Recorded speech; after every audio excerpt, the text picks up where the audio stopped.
Welcome to the Mobile Home Park Mastery Podcast, where you will learn how to identify, evaluate, negotiate, perform due diligence on, finance, turn around, and operate mobile home parks. And now, here is your host, the fifth largest mobile home park owner in the United States, Frank Rolfe. We're going to discuss what is consolidation, as well as what does it mean for the average person seeking to buy and operate a mobile home park. First off, as we all know, consolidation is that moment in time when any industry as it matures suddenly is set about with operators starting to grow by buying up other operators. Prior to consolidation in this industry, what you've had is people buying out moms and pops, kind of one at a time, growing their portfolio.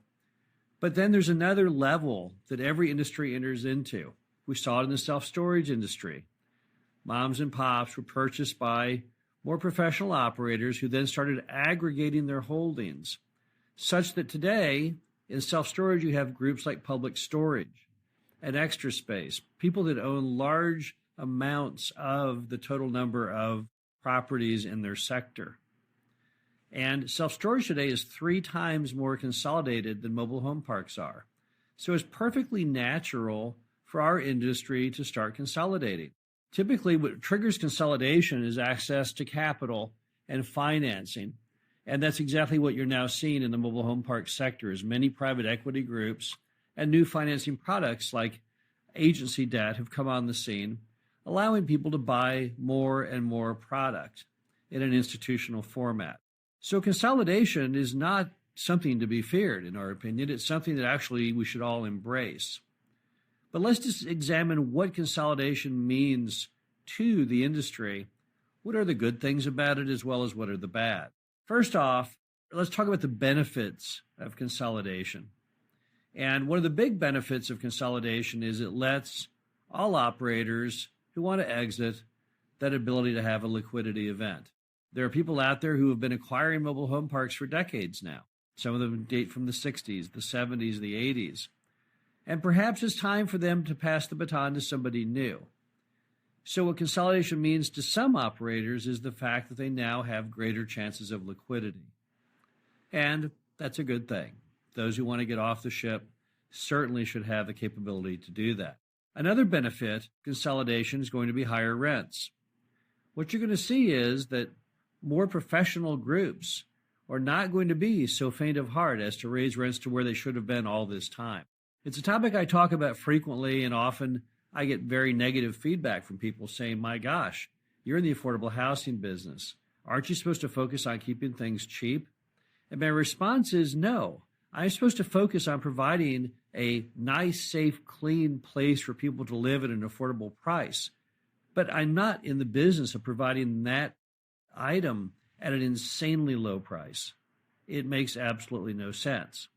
Down the road from me here in Missouri is a barbecue restaurant that has really, really good food, but the pricing was crazy. Their barbecue sandwich was 50 cents. Think about that. You can't even go into an Arby's and get some kind of processed barbecue sandwich for less than a couple dollars. But here, down the street from me in small town Missouri, was a restaurant that since the 1940s had produced a barbecued sandwich for 50 cents. Well, the price has now gone up. They no longer do it for 50 cents. But people still love the sandwich, and they're still buying the sandwich. Why? Because the price was crazy stupid before. And now today, even though it may be 3 or 4 times higher, it's still a great value. Value is the key item to focus on, not the actual numeric price. What a lot of these aggregators will do is they'll look at our rents, at our lot rents in particular, and say, gosh, this makes absolutely no sense. In a market where the apartments are $1,500 a month, why are your lot rents at $300? And you know what? They are exactly right. The average lot rent in the U.S. is hovering around $280 a month at a time when the average apartment is over $1,000 a month more. It makes no sense. So what you'll see happening as industries get more consolidated is you'll see prices rise. And they're not rising from people gouging. They're rising because people who have a better business sense are starting to set those rents. Look at Denver, Colorado, for example, one of the most aggregated markets in the U.S. The average lot rent in Denver hovers around $700 per month. Why so high? Why is it roughly twice that of Kansas, just one state over? And the answer is it's almost all owned by larger institutional players now, and they refuse to give their product away. Another thing you'll find from consolidation is you're going to get better quality management. As consolidation grows and there's more media and attention to the fact that operators are getting larger and larger, they'll start to attract better talent. People that typically would not have considered a career in the mobile home park industry will suddenly think maybe it's a fast-growing industry and worthy of consideration. You'll also see that as far as even community managers and district managers, as these larger operators will start to look to other industries that are already consolidated and get their best talent. One of the best sources, for example, of a lot of your best mobile home park management talent comes from the multifamily industry. I went to the apartment show in Las Vegas a few years ago, and what did I see?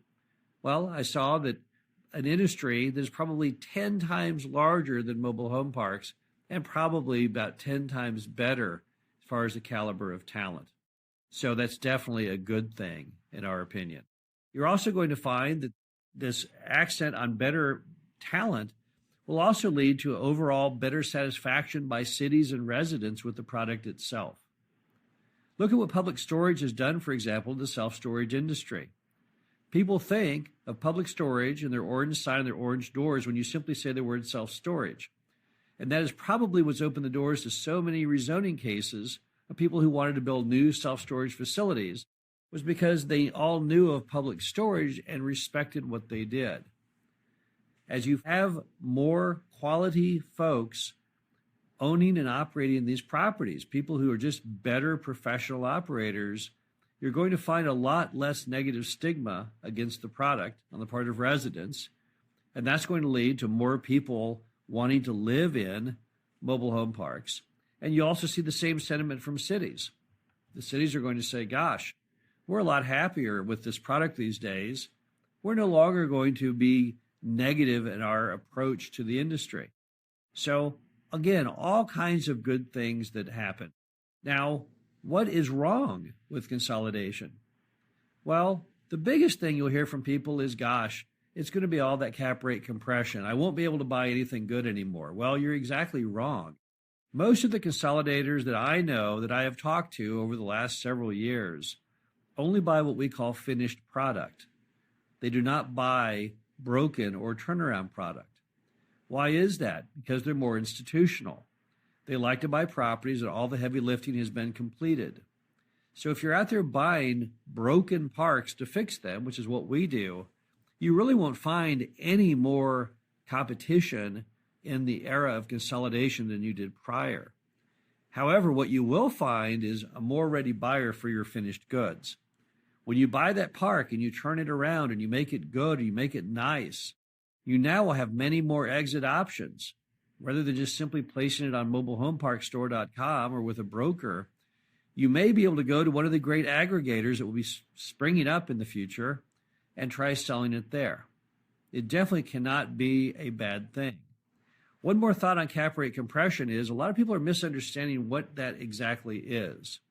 When people talk about cap rate compression, what they traditionally talk about people who are getting stupid in their buying and pushing cap rates down.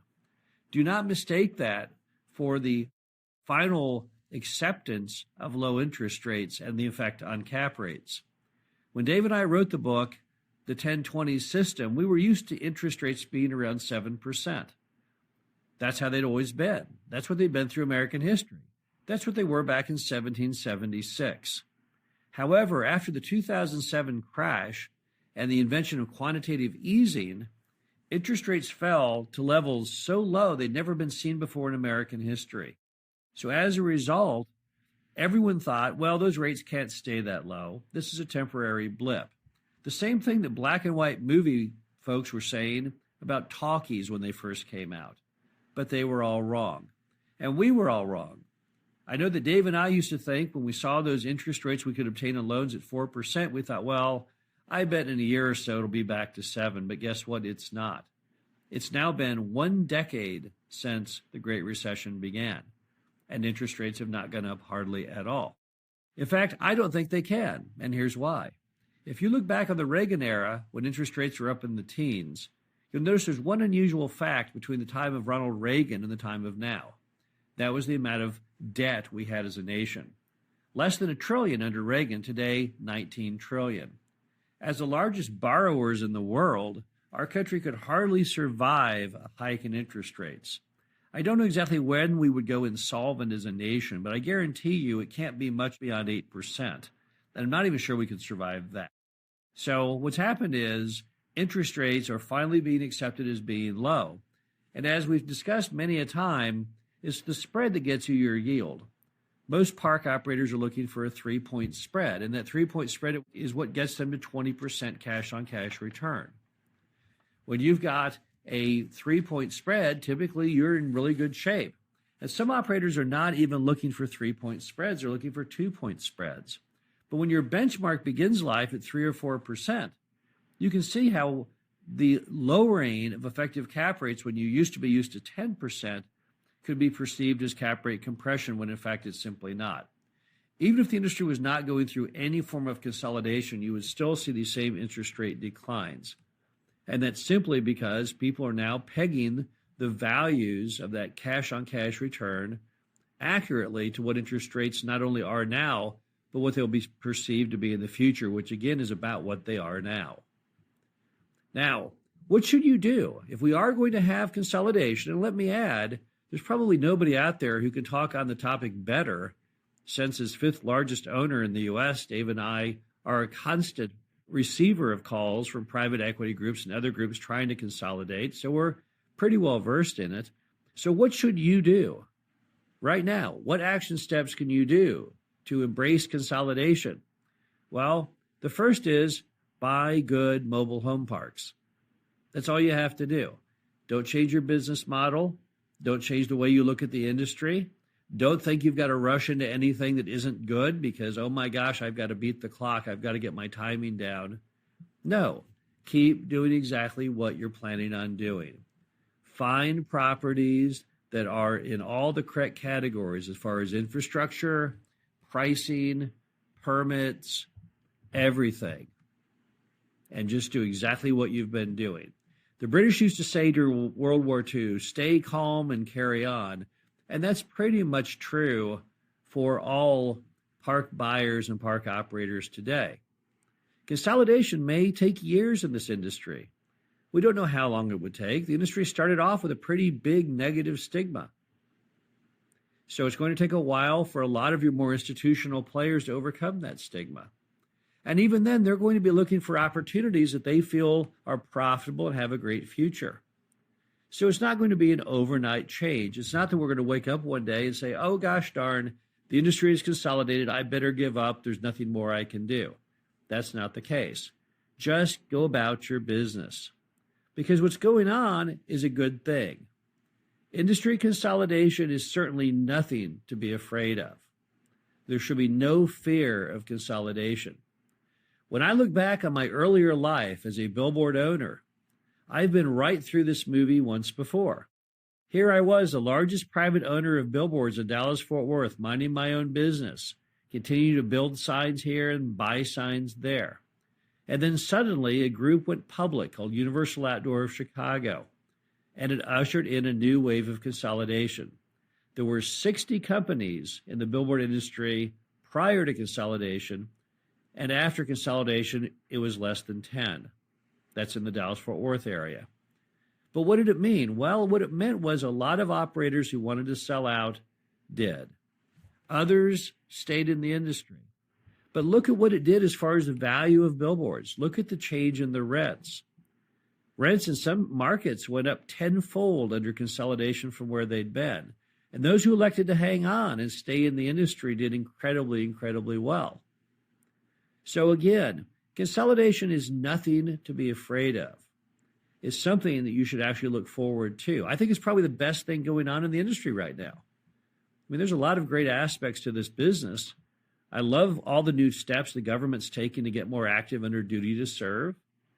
I'm loving the fact that our model is so well constructed that we don't have to worry about competition in most markets.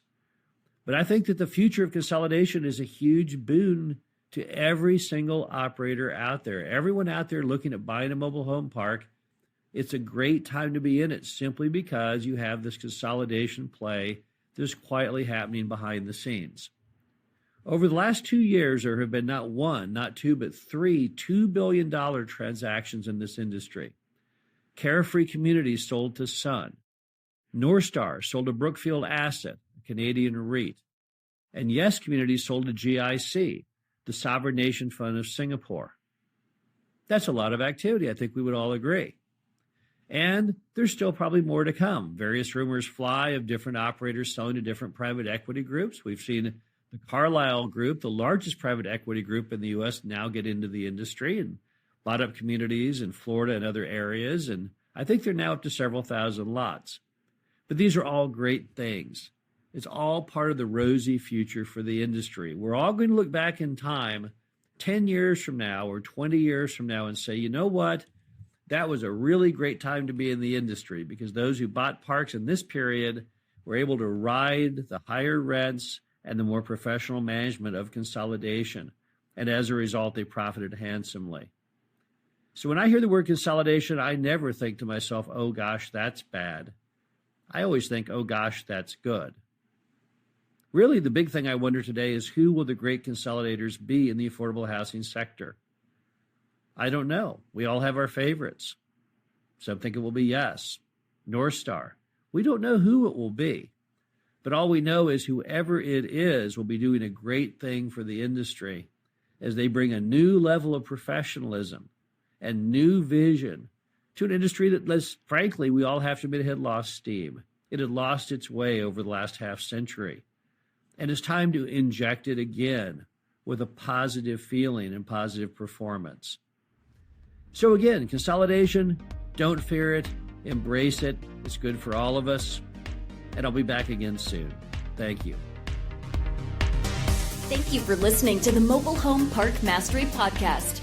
Be sure to visit us at mhpmastery.com to subscribe to the show, read our show transcriptions, and access all of our great information on mobile home park investing.